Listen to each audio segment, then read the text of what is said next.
창세기 39장 말씀입니다. 창세기 39장 7절부터 23절까지. 창세기 39장 7절부터 23절까지 말씀입니다. 잘 아시는 내용인데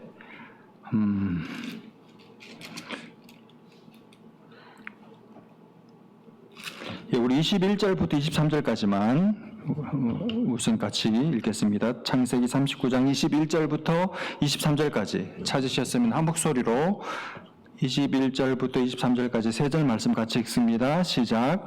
여호와께서 요셉과 함께 하시고 그에게 인자를 더하사 간수장에게 은혜를 받게 하시매 간수장이 옥중 죄수를 다 요셉의 손에 맡김으로 그 재반 사물을 요셉이 처리하고 간수장은 그의 손에 맡긴 것을 무엇이든지 살펴보지 아니하였으니 이는 여호와께서 요셉과 함께 하심이라.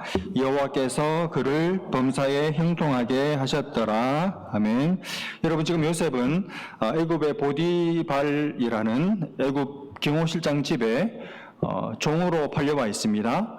그렇지만 비록 종이지만 자기 신세를 한탄하지 않고 잘 노예의 생활에 적응을 해서 주인에게 인정도 받고 또 하나님께서 함께 하셔서 하는 모든 일마다 형통케 됐죠.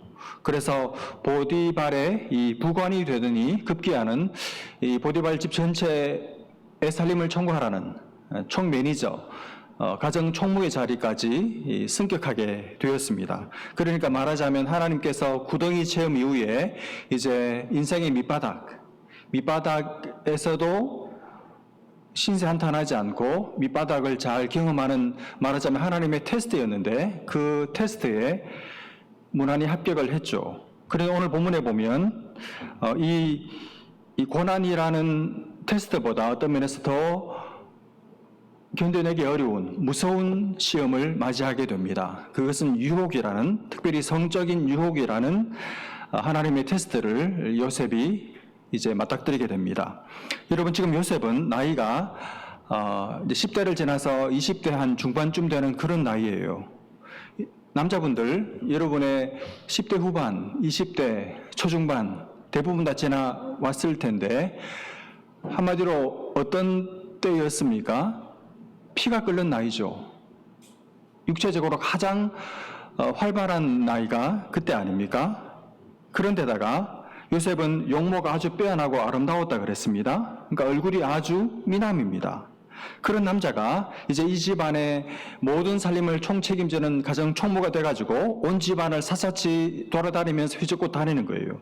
그러니 요셉이 출연할 때마다 사람들이 다 저절로 눈길이 가고, 그리고 특별히 여인들은 자기들끼리 수근수근 됐겠죠. 요셉 오빠야, 너무 잘생겼지 않니? 너무 멋있다고 다들 한마디씩 입을 대고 그렇게 하는 것을 요셉 스스로도 아마 느꼈겠죠. 가정 총무다 보니까 안방 출입도 잦았을 것 같아요. 그러면서 자연스럽게 이 집안의 안주인인 보디발의 아내하고도 자연스럽게 마주칠 일이 심심치 않게 있었겠죠. 이 부인이 요셉의 요셉의 매력을 본 거예요. 매력을 느꼈겠죠. 반해버렸습니다. 그래서 딴 마음을 품습니다. 급기야는 이 당시 일반적으로 행해지는 관행인 이 여주인들이 남성 노예들을 거의 자기의 성적인 놀이객감으로 삼는 것이 관행이었는데 그 관행을 따라 요셉에게 이제 추파를 던집니다. 신호를 보냅니다. 동침하기를 청하는 것이죠. 여러분 한번 생각해 보십시오. 요셉 입장에서, 노예인 요셉의 입장에서 뿌리치기 어려운 상당한 유혹이에요. 다른 사람도 아니고 신분이 주인의 부인입니다. 막강한 실세죠. 요셉의 인생을 그야말로 한꺼번에 급상승시킬 수 있는 강력한 힘, 능력을 가진 여자입니다. 그야말로 잘 보이면, 마음만 얻으면, 이 부인의 마음만 얻기만 하면 출세가도를 달릴 수가 있습니다. 요셉의 장래가 보장이 돼요. 그리고 자기하고 이 부인하고 서로 비밀 유지만 잘하면 아무도 모르게 계속해서 미래를 즐길 수도 있습니다. 무엇보다 여러분, 요셉 지금 당장 피 끓는 나이라 그랬죠. 근데 요셉 입장에서는 지금 너무너무 외롭습니다. 그렇죠? 아버지 품을 떠나왔잖아요. 엄마는 자기 동생 낳느라고 일찍 돌아가셨습니다. 형들하고 떨어져서 타향살이하고 있습니다. 그리고 지금 신부는 총입니다. 그러니 얼마나 이 피 끓는 나이에 외로워요. 그 외로운 나이에 여인을 품에 안으면 얼마나 위로가 되겠습니까? 여러분, 여자는 고양이를 안으면 마음이 편안해지고 스트레스가 줄어든대요. 근데 남자는 강아지, 고양이 가지고 안 되고, 남자는 특이한 동물이어서 여자를 안아야만 사랑을 느끼고 보호 본능이 채워지고 마음의 안정, 행복을 느낀대요. 그러니 여러분, 이 요셉의 모든 심리적인 정황을 분석해 볼 때 이 여인을 품에 안는 것이 낫지 않겠습니까? 그러니 이 유혹 대단히 견뎌내기 어렵죠. 비밀 보장만 되면 어쩌면 이건 너무너무 좋은 기회가 자기에게 찾아온 것이고 두 번 다시 찾아올 수 없는 절호의 기회고 어쩌면 자기 인생 최대의 기회가 걸어 들어온 것과 같습니다. 만약에 요셉이 지금 자기 신세를 한탄을 하고 비관을 하면서 그야말로 될 대로 되라 그런 자포자기의 심정으로 살고 있었다면 아마 이 유혹이 자기에게 다가왔을 때 뒤도 안 돌아보고 두 번 더 생각해 보지 않고 덥석 물었을 거예요. 아이고 잘됐다 마. 어차피 내 인생 다 망쳐버렸는데 아이고 잘됐네. 나도 좀 이제 편안하게 살아보자. 그러면서 부인하고 붙어가지고 놀아놨겠죠.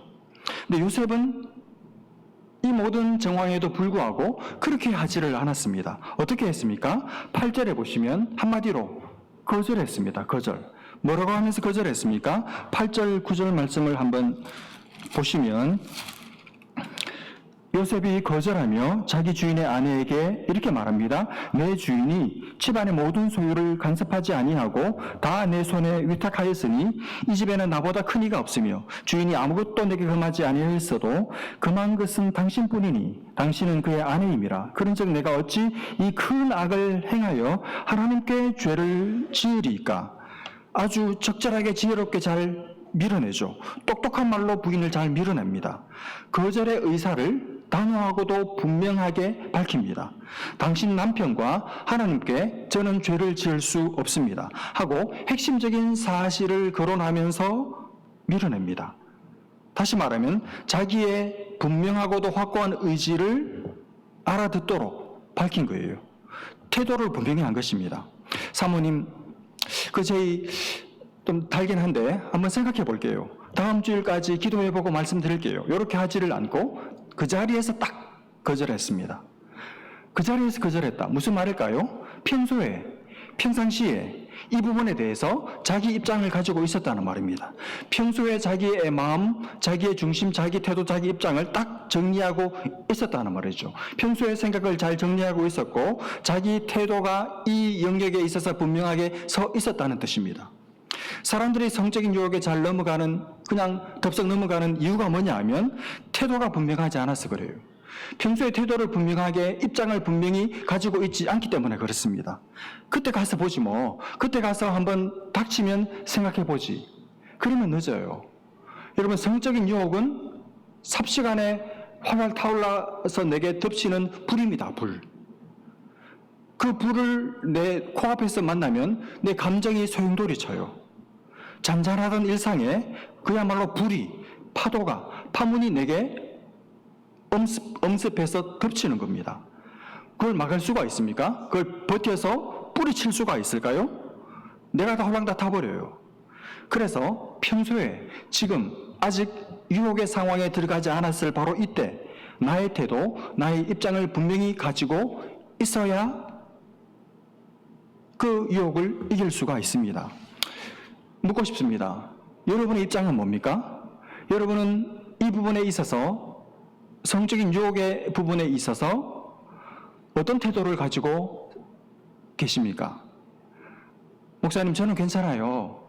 저는 요셉 같지 않아서 20대도 아니고 60대고 70대고 80대고 제일 어르신이 90대죠. 90대라서 저는 괜찮아요. 그리고 저는 요셉같이 잘생기지 않아서 괜찮아요. 바람피는 형제들 보십시오. 다 못난 애들이 그래요. 대부분이 다 그래요. 자매들은 안 그렇습니까? 무슨 말입니까? 안심할 수 있는 사람은 없습니다. 요셉같이 안 생겨도 와요. 꼭 잘생기고 미인들만 그 덫에 걸리는 것이 아니더라고요. 그러니 여러분 모두 평소에 오늘 예배를 드리면서 여러분의 입장, 여러분의 태도를 분명하게 가슴속에 가지고 있으시기를 바랍니다. 여러분, 자기가 요청을 했는데 요셉이 딱 손을 뿌리치고 거절을 했으면 어떤 면에서 부끄러움을 당한 거잖아요. 종한테. 창피당한 거 아닙니까? 창피당했으면 창피한 줄 알아야죠. 부끄러운 일을 종으로부터 취급을 받았으면 부끄러운 줄 알아야죠.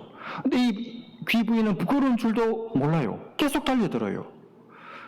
그랬으면 물러설 법도 한데 그렇지를 않습니다. 어떻게 합니까? 10절을 보시면 여인이 그 다음에 날마다 요셉에게 청하였으나 날마다 간청해요. 끈질기죠. 요셉 입장에서 참 힘들었겠다, 참 어려웠겠다, 이런 감정이입이 저는 됐습니다. 여러분, 이 부인이 요셉이 보기에 자기 취향이 아니었거나 혹은 자기 스타일이 아니었거나 혹은 매력이 전혀 없거나 혹은 정말 눈 뜨고 차마 볼 수 없을 만큼 추녀 중에 상추녀였거나, 상추녀가 아니고 상추녀였거나 그랬으면 좀 그들에게 좀 수월했을지도 모르죠. 왜요? 아무리 날마다 청해 와도 감정이 안 생기니까. 근데 제 생각에는 보디발의 아내 아닙니까? 경호실장의 아내쯤 되니까 안 생기지는 않았을 것 같아요. 아마 이 부인 상당히 미인이었을 것 같습니다. 그리고 있는 무인이니까 성적인 매력이 물씬 풍겨나도록 자기를 치장하는데 익숙한 부인이었겠죠. 그렇게 하고 다가왔겠죠. 정말 아름답고 예쁜 미인이, 어떤 분들은 이 20대 청년인 요셉이 보기에 40, 50대 됐으니까 뭐 별로 이렇게 안 따겠을 거다, 그렇게 하는데 살아봐요. 안 그래요. 70대, 80대도 우리 권사님들을 보십시오. 예. 하여튼 그렇습니다. 이 아름다운 미인이 내가 한번 분명한 태도를 가지고 거절했는데도 계속 다가온다면, 형제들 한번 대답해 보실래요? 어떻습니까? 저를 포함해서 저도 감정이 생깁니다. 감정이 생겨버려요. 그렇죠, 여러분? 모른 척 하는데 감정이 생겨버립니다. 감정이 생겨버려요. 그래서 그 부인의 이미지와 잔상이 마음속에 각인이 됩니다. 결국 시간 문제지 그 꾸준한 구애에 대부분의 남자들이 넘어가요. 그러므로 여러분, 엄청난 유혹입니다. 여러분, 지금 이 이야기는 요셉의 이야기가 아니고 여러분과 저의 이야기입니다. 이 엄청난 유혹 어떻게 부딪힐 수 있을까요? 여러분, 사람이 정상적인 관계 아닌 다른 이성에게서 나도 모르는 사이에 내 가슴속에 감정이 생겨버리면 일이 이미 시작이 된 거예요. 큰일입니다. 내 마음에 들어와가지고 내 마음의 안방을 그 부인이 차지해 버리면 시간 문제입니다. 근데 요셉이 참 대단한 청년인 게, 저는 이제 한 50대쯤 되고 나니까 40대부터 이걸 깨닫기 시작했는데, 많이 겪어보고 뭐 하여튼 여러 경험을 해보고 상담해보고 그래서 그렇구나 알았는데, 지금 이 요셉은 나이가 20대밖에 안 되잖아요. 어떻게 20대 요셉이 이걸 어떻게 알고 이렇게 했는지 모르겠어요. 요셉이 어떻게 합니까? 안 들어요. 부인이 가까이 오려고 하면 어떻게 합니까? 피해버려요. 아예 귀에 듣지를 않습니다. 왜 그랬을까요? 들으면 자기도 감정이 생길까봐, 이 여인이 내 마음속에 들어와 버릴까봐, 그래서 자기 곁에 가까이 다가오는 것도 거부하고 구애의 속삭임도 안 들으려고 자리를 피해버린 것입니다. 대단하죠? 형제들 그렇게 할 수 있나요? 앉아보시죠. 사모님, 제 말을 들으세요. 그러다가 큰일 나는 거죠. 여러분, 요셉처럼 해야 합니다. 감정이 생겨가지고 이미 나도 내 마음을 통제할 수 없는 그 지점까지 가지 않고 내 마음에 다른 여인이, 딴 남자가 안 들어오게 해야 돼요. 오늘 성경이 그랬죠. 10절에 함께 있지도 않았습니다. 말하자면 피해다는 겁니다. 이 방에 들어오면 저 방으로 도망가 버리고, 부엌에 들어오면 창고에 볼일이 있습니다 라고 쏙 도망가 버리고. 왜요? 요셉이 자기를 알거든요. 나도 내 마음을 믿을 수가 없거든요. 자기 속에도 불덩어리가 있다는 것을 자기도 알거든요. 그래서 서로 불이 붙지 못하게 아예 피해버린 것입니다. 여러분, 이렇게 해야 돼요. 기회를 주면 안 돼요. 틈을 주면 안 됩니다.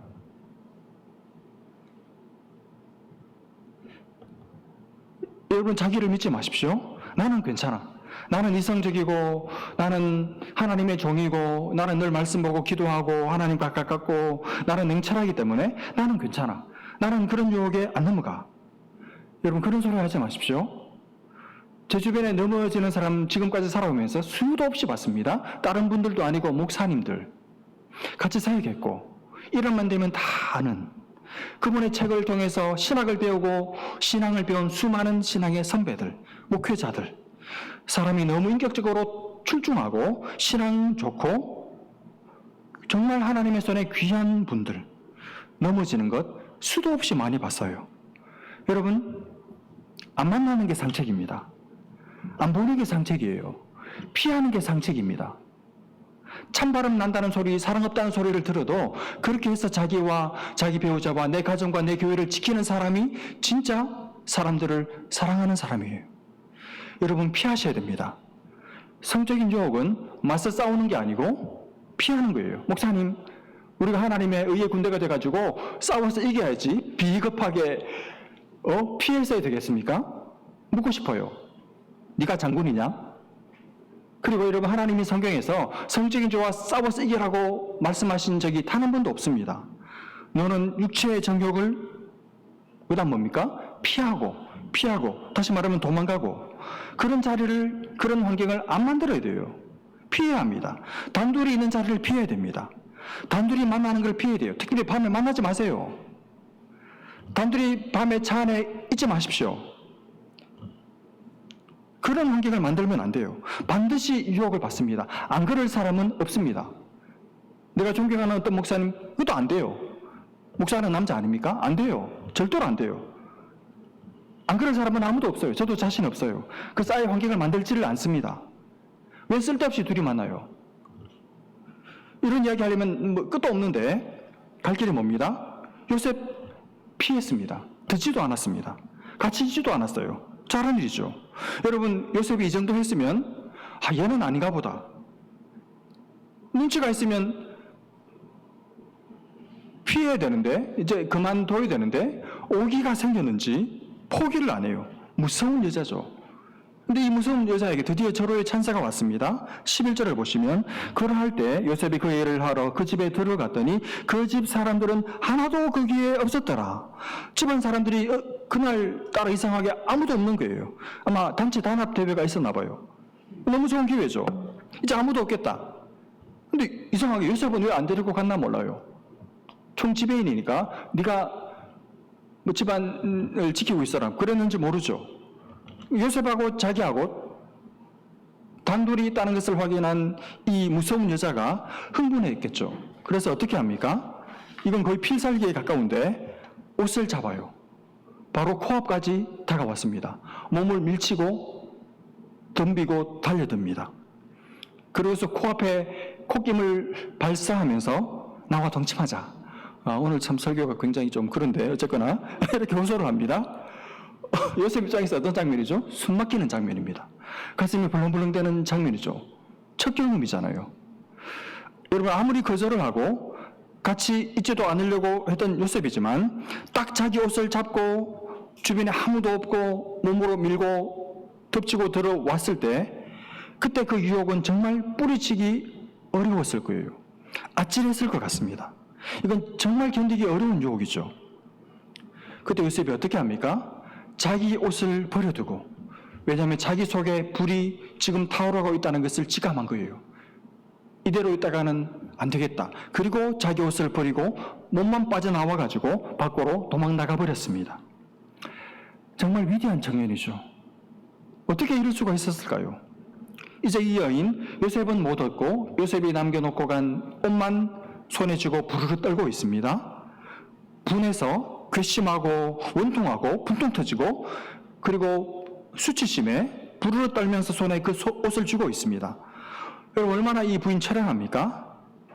사람이 부끄러운 짓을 했으면 부끄러운 줄 알아야지.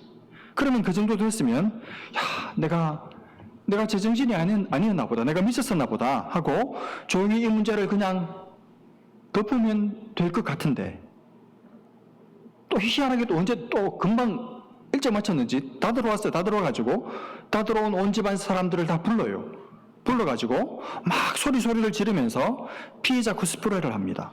저 히브리 사람이 나를 능욕하려고 했다고. 그래서 내가 놀래가지고 소리를 질렀더니 겁이 나가지고 옷만 남겨놓고 도망갔다고. 그렇게 거짓말을 하고 요셉에게 자기 잘못을 오히려 덮어 씌워 누명을 씌웁니다.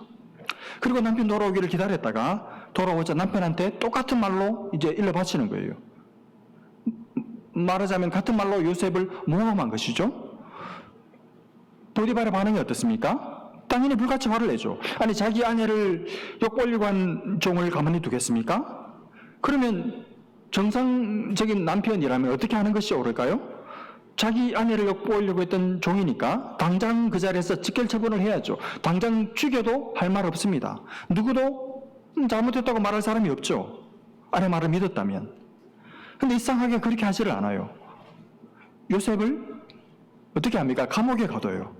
감옥에 가둡니다. 왕의 죄수들을 가두는 감옥에다가 집어넣습니다. 그리고 그걸로 끝입니다.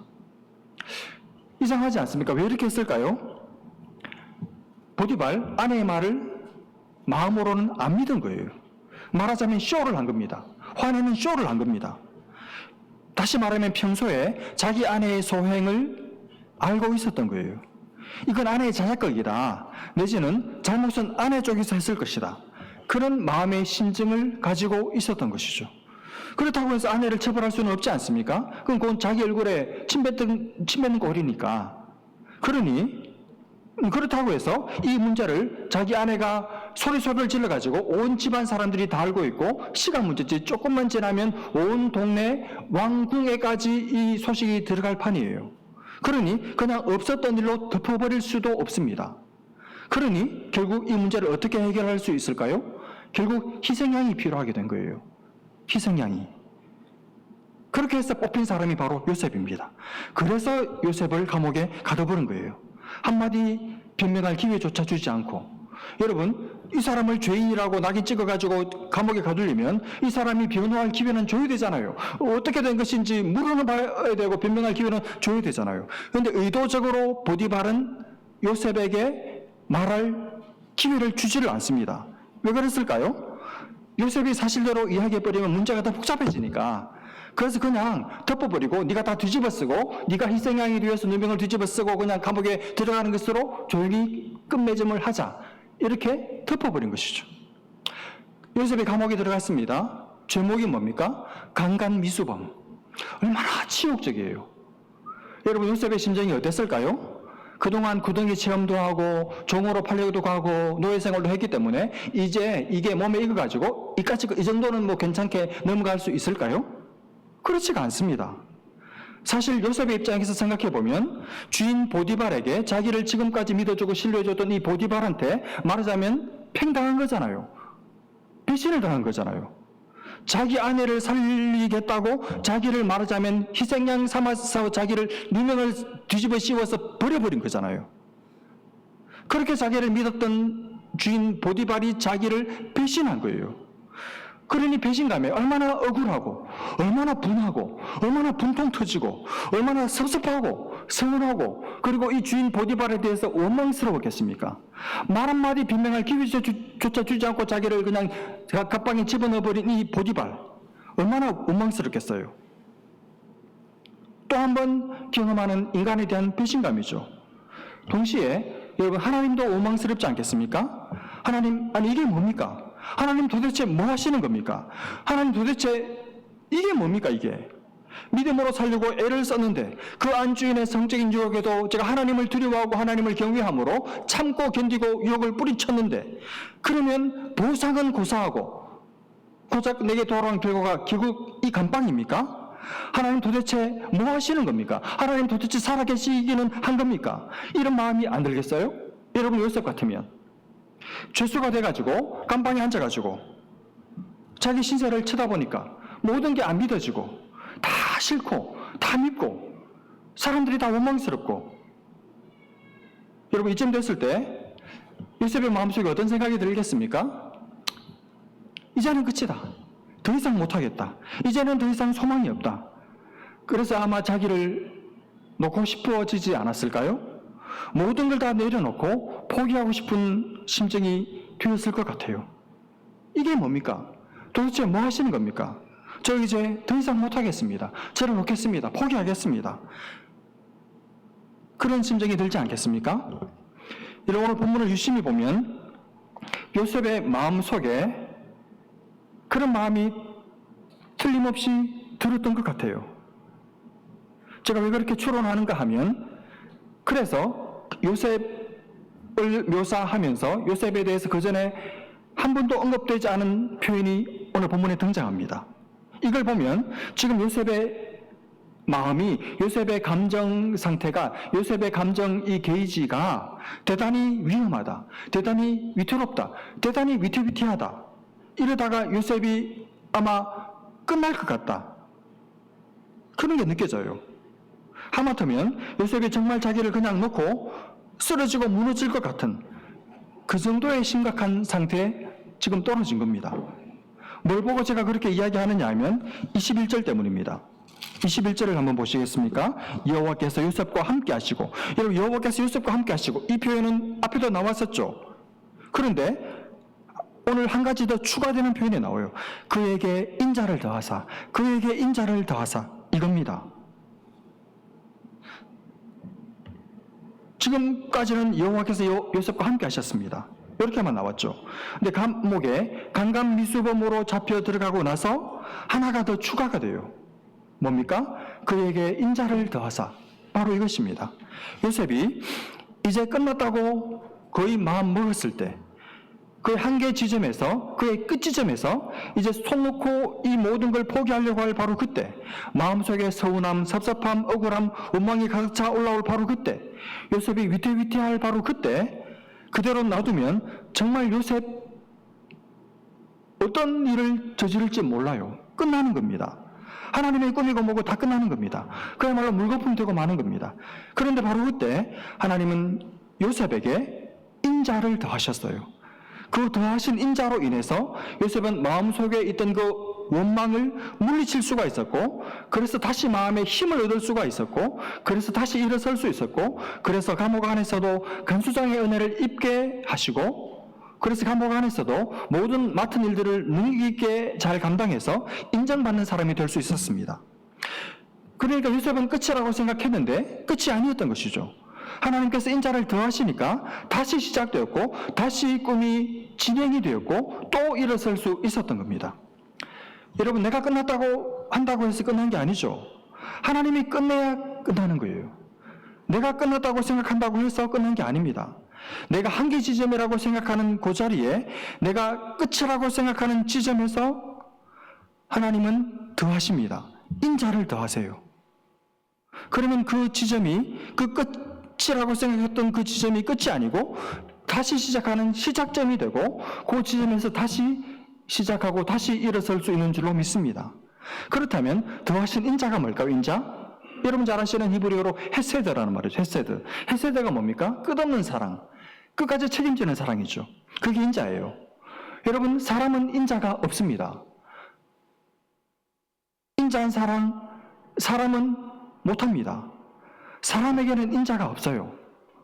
자매들 이름 중에 인자는 있는지 몰라도 사람에게는 인자가 없습니다.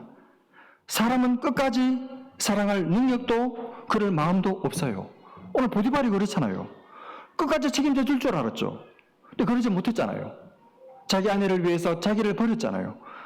아버지도 형들도 보디발도 끝까지 책임지지 못했습니다. 자기 아내 살리자고 자기를 희생양 삼고 버리고 자기를 배신했죠. 인자 없어요. 사람에게는 누군가를 끝까지 사랑할 수 있고 책임져 줄 수 있는 마음도 능력도 없습니다. 그러나 하나님에게는 그런 마음도 있으시고 그럴 능력도 있으십니다. 끝까지 사랑하고 끝까지 책임질 수 있는 그 하나님의 사랑, 그게 바로 하나님의 인자죠. 바로 그 사랑을 더해 주신 거예요. 요셉아, 내가 너를 사랑한다. 끝까지 사랑한다. 내가 너를 책임진다. 끝까지 책임진다.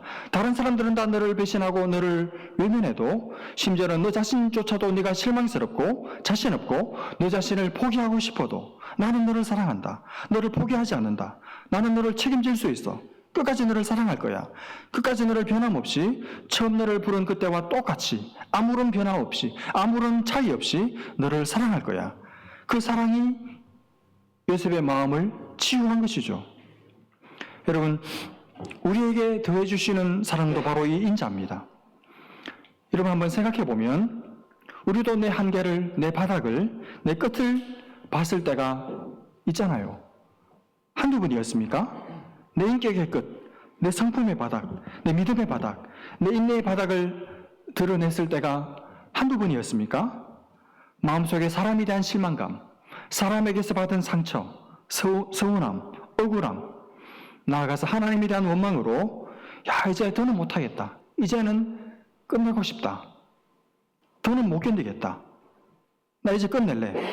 여러분 그렇게 마음으로 결심했던 것이 한두 번입니까? 수십 번, 수백 번이죠. 근데 만약에 그 중에 어디 한 번이라도 정말 끝나버렸다면 여기 남아있겠습니까? 근데 안 끝나고 그때 또 그때를 지나고 우리 모두가 오늘 여기 앉아 있잖아요. 어떻게 된 걸까요? 내가 한 번 더 참고 한 번 더 꾹 누르고 한 번 더 보자. 그렇게 견디고 결심해서 여러분이 여기 앉아 있는 것입니까? 아니죠. 정말 놓으려고 했어요. 정말 포기하려고 했습니다. 정말 끝내려고 했습니다. 근데 안 끝났죠. 어떻게 된 걸까요? 그때마다 더해주신 거예요. 하나님의 인자를. 그때 내가 끝지점이라고 생각했던 바로 그때 하나님께서 당신의 인자를 끝없는 사랑을, 책임지는 사랑을 더해주셔서 그때 내 마음을 하나님께서 치유해 주셨던 거예요. 나의 한계, 내 믿음의 한계, 내 참음의 한계, 내 결심의 한계, 내 성품, 내 인격의 끝에서 더해주신 하나님의 인자, 그 하나님의 인자가 요셉을 건져주셨고 그 더해주신 인자가 여러분과 저를 건져주시고 살려주신 줄로 믿습니다. 그래서 여러분 요셉이 끌려가면서 틀림없이 보디발을 향해서 서운한 마음을 말로 표현해야 하는데 하나님을 향해서 울부짖는 소리를 하나님께 섭섭하다고 원망시킨 기도를 드려야 되는데 그런 말이 전혀 없어요. 왜 그럴까요? 하나님의 인자로 마음속 원망이 사라졌으니까, 서운한 마음, 억울한 감정이 사라졌으니까 그렇죠. 여러분, 우리에게도 하나님은 인자하신 줄로 믿습니다. 내가 끝이라고 생각할 때 내 한계 지점에서 하나님께서 그분의 인자를 더해 주실 줄로 믿습니다. 그래서 여러분 우리는 끝까지 가는 거예요. 하나님이 책임지시기 때문에 우리는 끝까지 가는 겁니다. 우리는 끝없는 사랑을, 책임지는 사랑을 계속 받게 될 것입니다. 우리가 생각하는 끝이 아닙니다. 우리는 다시 일어나게 될 것입니다. 원망, 불평, 섭섭한 거, 억울한 거 다 털어버리고 다시 일어서게 될 것입니다. 뭐 때문에 그렇습니까? 더해주시는 인자 때문이죠. 여호와의 자비와 긍휼이 무궁하심으로 우리가 진멸되지 아니함이니이다. 이것들이 아침마다 새로우니 주의 성실하심이 크시도소이다. 아침마다 새로운 주님의 그 인자를 힘입어서 여러분의 마음의 모든 독소들을 제거하고 이번 한 주간도 하나님 앞에 일어서서 승리하는 귀한 교우들 다 되시기를 주님의 이름으로 축복합니다. 기도하겠습니다. 하나님 아버지, 수많은 시간 끝이라고 생각했던 때가 있었는데 우리의 끝지점, 한계 지점에서 하나님의 인자를 더하셔서 오늘 여기 앉아 하나님을 예배할 수 있는 귀한 은혜를 허락하심을 기억하고 감사합니다. 하나님, 우리는 늘 우리의 한계와 또 남들의 끝을 봅니다. 그래서 여기까지가 끝이라고 생각하며 우리의 손을 늘어뜨릴 결심을 하는 우리들입니다. 사람에게 없는 인자를 인하여 상심하고 좌절하고 낙심하는 우리들을 하나님의 더해주시는 인자로 말미암아 오늘 여기 앉아서 하나님을 바라보고 하나님을 예배하는 자리로 세워주신 것 감사하고 하나님 끝까지 책임지는 사랑이 계속해서 우리의 삶 가운데 더해주실 줄 믿고 오늘도 끝까지 일어서서 마음의 독소를 제거하고 믿음으로 전진하는 귀한 교우들 다 되게 하여 주옵소서. 믿고 감사하며 예수님의 이름으로 기도합니다.